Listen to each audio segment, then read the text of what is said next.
Mer, il est 7 heures à Bamako, la même heure partout au Mali.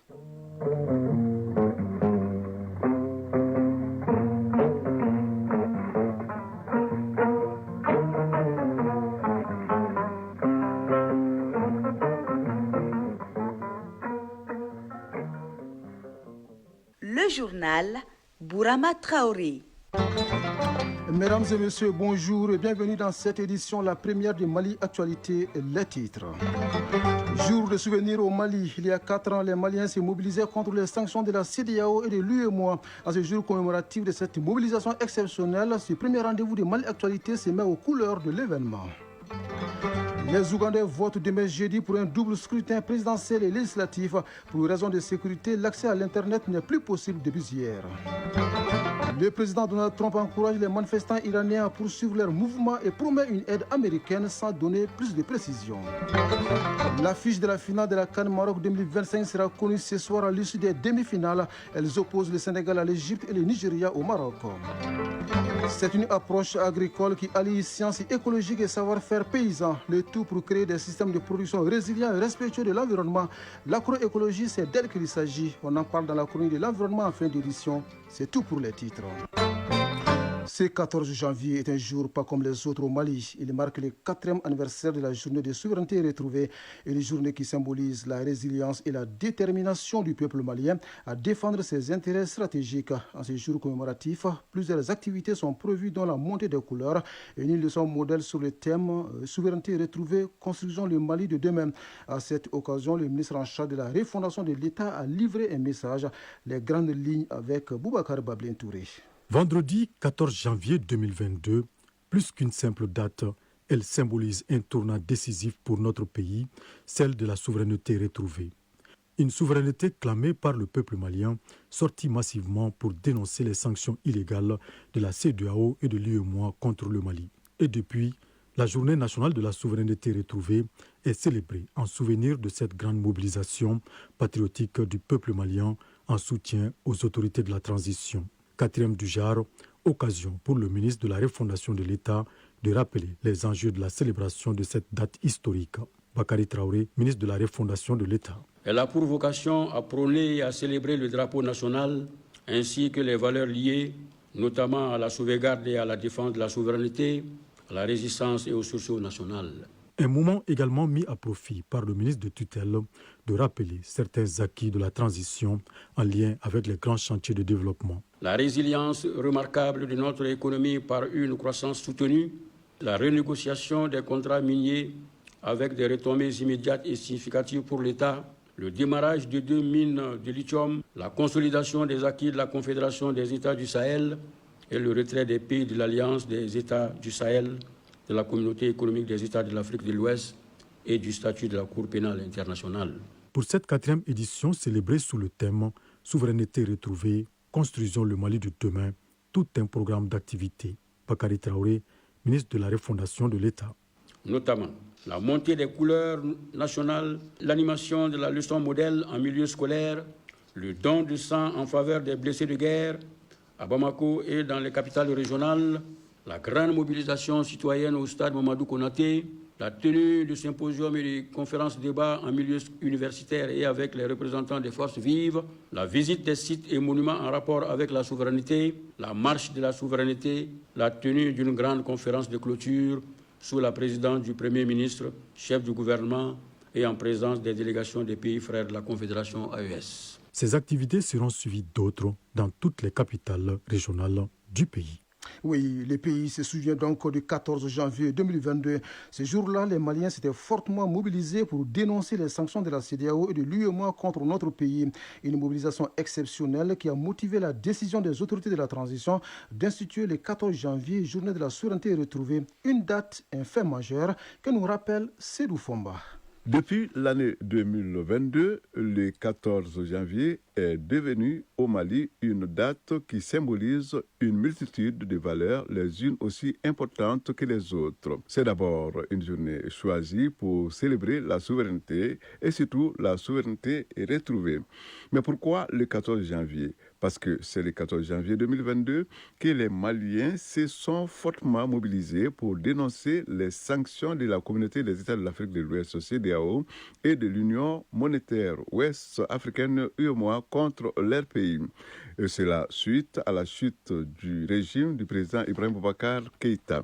C'est une journée instituée par les autorités de la transition pour renforcer le sentiment patriotique, célébrer les drapeaux nationaux, saluer le courage, la détermination et la résilience du peuple malien. Il est aussi important de souligner que la journée de la souveraineté retrouvée a pour autre objectif de renforcer la conscience d'appartenance à la nation malienne et de réaffirmer l'attachement des Maliens à la souveraineté. C'est donc une célébration qui résulte de la détermination des autorités de la transition à bâtir un Mali fier et indépendant. Une célébration qui se veut une sorte d'expression de la détermination du pays à consolider les acquis et à dresser les contours d'un avenir prometteur pour le Mali. Symbole fort de résilience, cette journée a ceci de particulier qu'elle s'inscrit dans un contexte qui n'est pas simplement celui d'une commémoration. En effet, il s'agit de célébrer un parcours, celui de la résilience. La journée nationale de la souveraineté retrouvée, édition 2026, comme celle de l'année qui vient de s'écouler, sera marquée par un nombre d'événements aussi bien à travers les pays qu'au-delà de ses frontières. Parmi ces événements, la montée des couleurs, des conférences sur le patriotisme et des leçons sur la notion de patriotisme.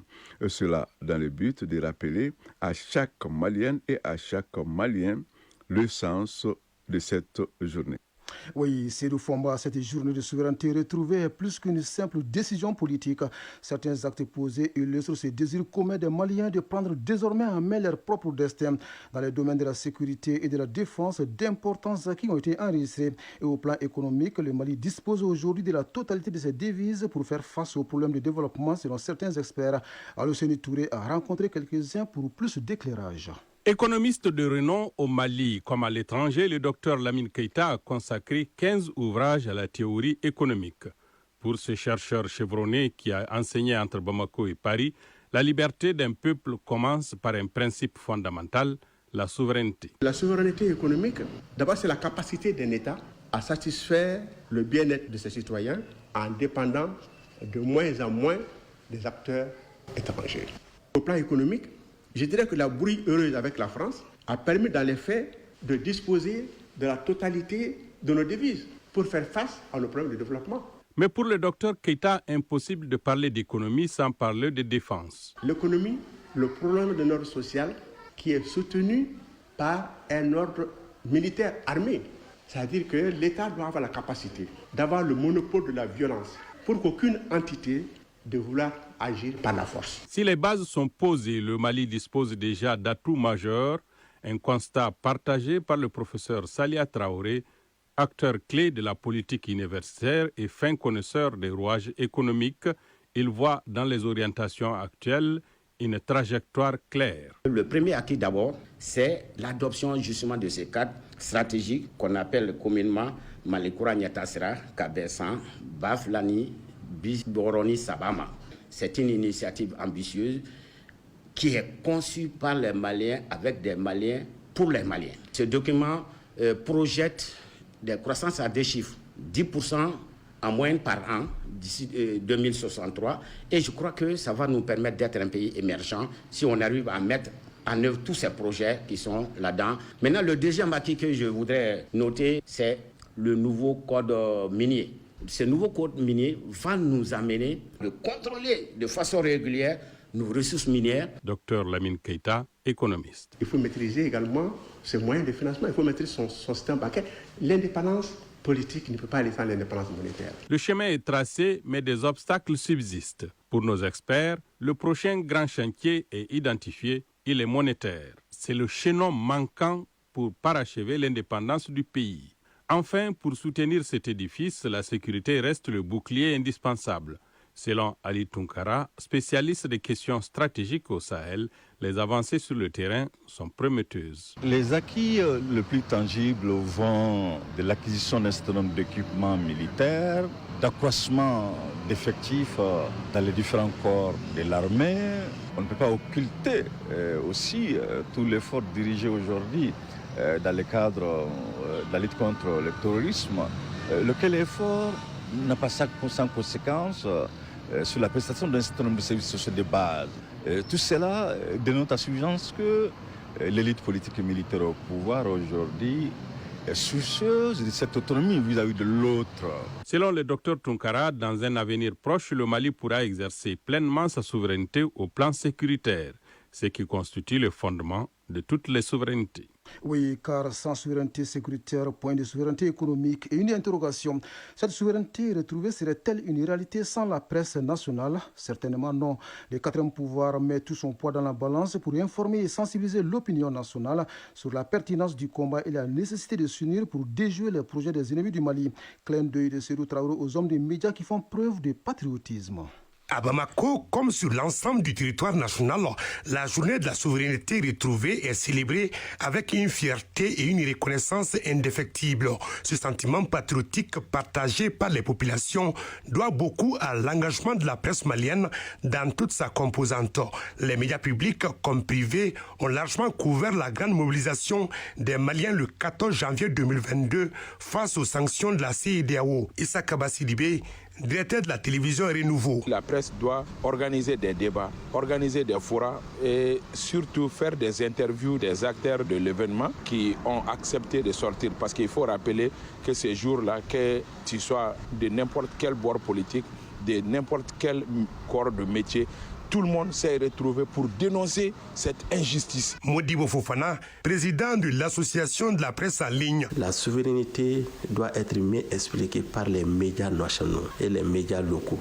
Nous devons être en mesure de maîtriser notre information, de maîtriser notre communication. Mahamadou Kano est rédacteur en chef adjoint de la radio Clédou. Avec l'avènement des nouvelles autorités de la transition, nous sommes allés vers une dynamique qui tend vers la rupture avec certains partenaires au détriment d'autres. À ce niveau, on a le droit de se poser bien une question par rapport à cette souveraineté. Est-ce qu'elle est économique? Est-ce qu'elle est liée à la langue? C'est des questions qu'on se pose aujourd'hui, mais être souverain, à bien des égards, ça reste quand même un motif de fierté. Avec leur engagement profond dans la communauté et leur approche de proximité, les radios ont été des véritables outils de la sensibilisation des citoyens depuis cette mobilisation historique de janvier 2022. Mahmoud Bokoum, président de l'URTEL. La presse doit quand même occuper une place importante dans cette célébration, en ce sens qu'elle doit travailler à ce que les Maliens et les Maliennes puissent comprendre pourquoi cette journée a été instituée et dans quelles conditions et quel a été le rôle des uns et des autres. Consciente du rôle central des médias dans la diffusion et la vulgarisation des messages de souveraineté retrouvés, la population rend hommage aux médias du Mali. Gundo Magassa, citoyenne. Quand on a confiance en soi, on peut garder notre souveraineté. La presse doit continuer à diffuser la bonne information. Safiatou Kamara, citoyenne. Les difficultés que traverse le Mali ne sont plus à démontrer, mais je souhaite que nous soyons souverains et que nos autorités continuent à chercher les voies et moyens pour atteindre cet objectif. Dans cette quête, la presse doit jouer un rôle important, d'abord en véhiculant la bonne information et en sensibilisant les populations. Du point de vue d'un observateur averti, l'ancien ministre Gaussou Drabo reconnaît le travail remarquable de la presse malienne. Le meilleur vecteur pour expliquer, pour dynamiser le débat et pour faire comprendre aux populations le caractère majeur de ce qui est en train de se faire, ce sont les médias.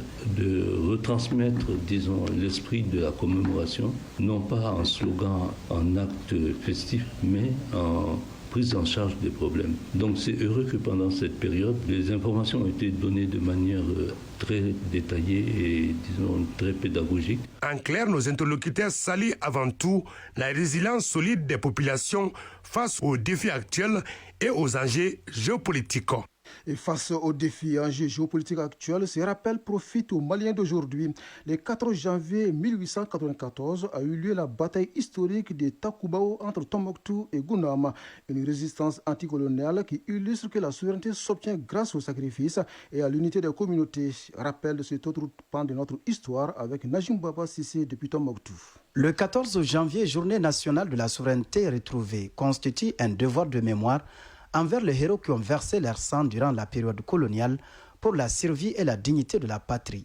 Cette date renvoie notamment à la bataille historique de Takoubao, livrée le 14 janvier 1894 entre Tombouctou et Goundam.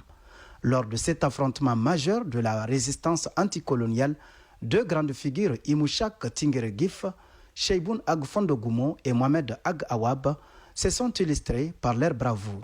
Ils ont défendu le territoire national, préservé la souveraineté et contribué à la libération des cousins Imgad, alors pris en otage par la colonne coloniale Boni. Aboubakrin Ag Ataher, chef de fraction de Tinguere-Gif et descendant de Mohamed Ag Awab.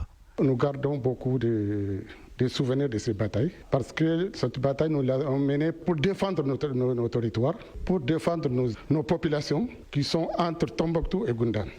Il y a les Imedrat, il y a les Kaltabakat, il y a Kaltagamert, il y a les villages de Nyambourgou et Dongay qui sont tous sur cette zone. C'était les mêmes populations qui ont alerté les populations de Tinguere-Gif. C'est ce jour qu'il y a eu les batailles de Takoubao. Cette bataille reste l'un des faits d'armes les plus marquants de la résistance anticoloniale au Mali. Elle incarne le courage, le sacrifice et l'unité entre les communautés.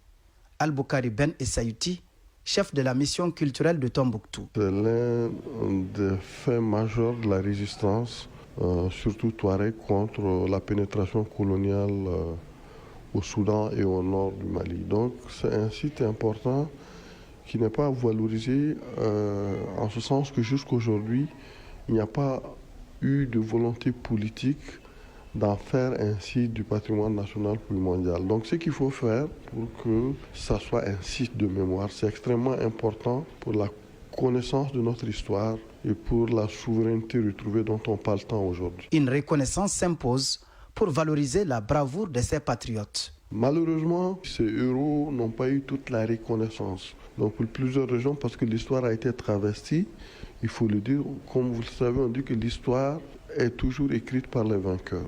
Donc ce qui fait qu'on les a volontairement mis dans l'oubli, dans les oubliettes de l'histoire. Donc je pense qu'ils ont des descendants, il y a des gens qui les connaissent. On peut vraiment faire en sorte que leur mémoire soit honorée. Aujourd'hui, cet héritage historique se perpétue à travers une alliance entre le collectif intégrateur des Imouchak et alliés de la région de Tombouctou et le Conseil supérieur des Imigad et alliés, signé en décembre 2025 à Tombouctou, présenté comme la continuité d'un pacte de sang pour la patrie. Aboubakrin Ag Ataher, chef de fraction de Tinguere-Gif et descendant de Mohamed Ag Awab. Nous avons signé un pacte avec les CCA. CCA sont nos alliés, comme les autres qui ont été défendus entre Goundam et Tombouctou. Mohamed Ag Nasser, membre du SIAT. On est obligé d'être ensemble parce qu'on a la même mission d'accompagner notre État sur toute l'étendue du territoire du Mali. La journée nationale de la souveraineté retrouvée rappelle ainsi que la liberté et l'indépendance sont le fruit de l'unité du sacrifice et de la détermination du peuple malien hier comme aujourd'hui. Tombouctou, Najim Baba Sissé, Alou Koulibaly pour l'ORTM. L'actualité sur un autre volet, direction Koulouba, où le chef de l'État a reçu hier en audience le président de la Commission nationale AES du Burkina Faso. En visite à Bamako, Bassolman Bazié est allé saluer le président de la transition pour son leadership et échanger avec lui sur les perspectives d'une coopération stratégique. Mais avant la présidence, il était à la primature pour le même exercice. À sa sortie d'audience, il s'est confié à notre reporter Mamari Kone. Nous ne pouvons pas venir nous limiter à la prise de contact et aux différentes séances d'échange et repartir sans une visite de courtoisie à l'endroit de son Excellence, Monsieur le Premier ministre. Nous tenons à lui signifier notre gratitude. Nous savons les emplois de temps assez chargés, mais il a pu trouver un moment pour nous recevoir. Et bien sûr, notre propos à son endroit, premièrement, c'est de renouveler nos sincères félicitations. Parce que ce sont eux qui constituent la tête du bateau, aux côtés des 3 excellences, les différents chefs d'État, et qui nous envoient en mission. Donc s'il y a des résultats, les félicitations par devoir leur reviennent. Le deuxième élément, nous sommes en début d'année, et quoi de plus normal de lui présenter nos vœux les meilleurs.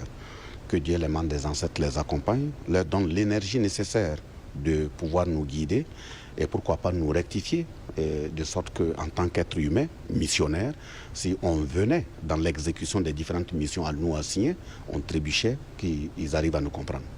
Le troisième élément, c'est de lui solliciter le maintien de l'ouverture de ces différentes portes. Parce que les charges que nous avons sur nos épaules, qui nous ont déclinées, sont assez énormes et qui nous excusent d'avance parce qu'à tout moment, nous aurons besoin de le déranger en demandant des conseils, de l'accompagnement, parce que la muraille confédérale qui est en construction, c'est sur les signaux de nos dévanciers qui ne sont pas en vie aujourd'hui, qui doivent être présentement fiers de tout ce qui est en train d'être fait. Et justement aussi, le dernier élément, c'est à son endroit, en tant qu'autorité mandataire donc, qui nous mandate pour aller en mission, lui dire que nous avons pris acte et nous renouvelons notre engagement à tous les niveaux d'être des envoyés de mission qui doivent porter les caractéristiques de loyauté, de sincérité, d'engagement, de détermination et de patriotisme. C'était à l'instant Bassolma Bazié, président de la Commission nationale AES du Burkina Faso, reçu hier en audience par le président de la transition et le Premier ministre. La transition est toute trouvée pour aborder l'actualité hors des frontières maliennes. Le président congolais Félix Tshisekedi était lundi au Togo pour une visite qualifiée d'amitié et de travail. Il s'est entretenu avec le président du Conseil des ministres Faure Gnassingbé. Les échanges ont porté sur les relations bilatérales, la situation sécuritaire dans l'est de la RDC et les questions d'intégration internationale. Faure Gnassingbé est le médiateur désigné par l'Union africaine dans la crise entre la RDC et le Rwanda. En Ouganda voisin, l'accès à l'Internet n'est plus possible depuis hier. Il est coupé à la veille des élections présidentielles et législatives prévues demain jeudi. La Commission ougandaise des communications avait demandé cette suspension du réseau pour une durée indéterminée dans une lettre adressée aux fournisseurs d'accès. L'objectif est d'atténuer la propagation rapide de la désinformation en ligne, la fraude électorale et d'empêcher l'incitation à la violence. Un pays déjà en proie à des violences, c'est l'Iran. Le président Donald Trump encourage les manifestants iraniens à poursuivre leur mouvement jusqu'à renverser les autorités. Sur son réseau Truth Social, il promet que l'aide américaine est en route sans plus de précisions. Plusieurs pays européens comme l'Allemagne, la Finlande, le Danemark ou encore la Grande-Bretagne ont convoqué les ambassadeurs iraniens en poste dans leur pays pour dénoncer la répression des manifestations. Au même moment, les États-Unis désignent les frères musulmans en Égypte, au Liban et en Jordanie comme organisation terroriste étrangère. C'est ce qu'a indiqué hier le secrétaire d'État américain Marco Rubio dans un communiqué. Ces désignations reflètent les premières mesures d'une action continue et soutenue pour contrecarrer la violence et la déstabilisation de certaines branches des frères musulmans partout où elles se trouvent, conclut le communiqué. Retour ici à Bamako et cette nouvelle sportive avant de passer à la chronique de l'environnement. Les demi-finales de la CAN Maroc 2025 se jouent ce soir. Le Sénégal affronte l'Égypte à 17h et le Nigeria rencontre le Maroc à 20h. À suivre après cette édition, le journal de la CAN avec Fotigi Tunkara. Par ailleurs, la Confédération africaine de football a procédé hier à Rabat au tirage au sort des 6 matchs comptant pour les éliminatoires de la CAN 2027 prévus du 19 juin au 18 juillet 2027 au Kenya, en Tanzanie et Ouganda. Ces rencontres se déroulent en aller-retour du 25 au 31 mars 2026. Les vainqueurs vont rejoindre les 42 autres pays pour les éliminatoires. Chronique de l'environnement. L'agroécologie paysanne, une alternative pour préserver les ressources naturelles et lutter contre l'insécurité alimentaire. C'est une approche agricole durable qui allie sciences écologiques et savoir-faire paysan pour créer des systèmes de production résilients, respectueux de l'environnement. Pour promouvoir et vulgariser cette solution auprès des producteurs, certaines organisations optent pour une synergie d'efforts. On en parle dans la chronique de l'environnement signée Agibou Koulibaly. Le réseau solidaire en agroécologie paysanne et citoyenne, RESAPAC, œuvre pour la structuration des producteurs engagés dans des pratiques agricoles durables. Selon Mme Djeneba Diallo, coordinatrice des marchés du RESAPAC, l'agroécologie va au-delà de la production. Pour elle, il s'agit de produire sainement tout en protégeant la terre, mais aussi d'assurer aux producteurs des débouchés justes et équitables. Le réseau RESAPAC est un réseau solidaire en agroécologie paysanne et citoyenne qui a été créé en 2017 et le premier marché a été créé à Sotuba. Ces marchés réunissaient les producteurs d'une coopérative nommée la Canasene qui venaient vendre leurs produits sur le marché directement aux consommateurs qui réduisaient les circuits de vente des produits. Ensuite, lors des échanges et des rencontres, il s'est avéré que les gens en ont besoin, que des consommateurs demandent où se trouvent des marchés agroécologiques pour leur santé. Ils ont besoin des produits et des producteurs qui sont déjà dans l'agroécologie qui n'arrivaient pas du tout à écouler leurs produits aussi cherchaient des marges. Ainsi, les gens se sont réunis et accepté de s'unir à un groupement qu'on appelle aujourd'hui RESAPAC en 2019. Et c'est en 2021 que le réseau s'est érigé en association. Depuis ce jour jusqu'à aujourd'hui, le réseau travaille en mettant des marchés hebdomadaires à travers les différents quartiers de Bamako. Actuellement, nous avons 6 marchés hebdomadaires qui fonctionnent. De son côté, l'ONG Joli Devenir, à travers son coordinateur technique, Joël Simonet, accompagne les communautés dans la transition écologique. J'ai cherché parmi mes partenaires un financement qui a démarré en 2022 pour une première partie du projet et qui est renouvelé maintenant pour 3 ans à nouveau. Donc ce financement vise à renforcer RESAPAC dans la création de marchés agroécologiques, puisque nous souhaitons soutenir des producteurs, et là Joëlie Devenir à sa place pour la formation et tout ce qui est agriculture, mais nous renforçons aussi beaucoup tout ce qui est transformation et vente de produits agroécologiques, puisque dans 3 ans peut-être que le projet sera parti et tous les gens que nous avons aidés, il faudrait qu'ils puissent avoir un revenu suffisant pour leur famille. Cette convergence d'actions traduit une vision commune, placer l'humain et la nature au cœur du développement. L'agroécologie paysanne apparaît ainsi comme un levier stratégique pour concilier production agricole, protection de l'environnement et dignité des producteurs. Ainsi va l'actualité en ce mercredi 14 janvier 2026. Cette tranche d'information vous a été servie par Sumela Diarra à la mise en onde. Retrouvez cette édition sur les plateformes digitales de l'ORTM grâce à Badi Touré qui assure la mise en ligne. C'était au micro Brahma Traoré. À suivre la lecture des avis et communiqués avec Doudou Temili juste après le journal de la Cannes. Le prochain rendez-vous avec l'information, c'est à 13h. Grand merci à vous de nous avoir suivis. Excellente journée à vous, où que vous soyez.